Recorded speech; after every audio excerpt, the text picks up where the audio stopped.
মধ্যপ্রাচ্যের রাজনীতিতে ফের এক নতুন মোড়। মার্কিন প্রেসিডেন্ট ডোনাল্ড ট্রাম্পের আসন্ন ঘোষণা ঘিরে জল্পনা এখন বেশ তুঙ্গে।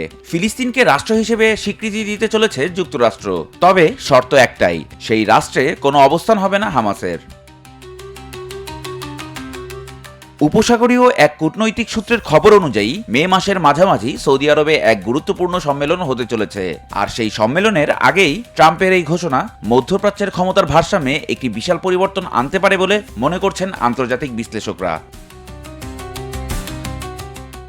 যদি সত্যি আমেরিকা ফিলিস্তিনকে স্বীকৃতি দেয়, তবে তা আব্রাহাম চুক্তিতে আরও অনেক দেশকে সামিল করতে পারে। শুধু তাই নয়, সম্মেলনে নিরাপত্তা, সামরিক ও প্রযুক্তি চুক্তির পাশাপাশি অর্থনৈতিক চুক্তিও আলোচনার কেন্দ্রে থাকবে।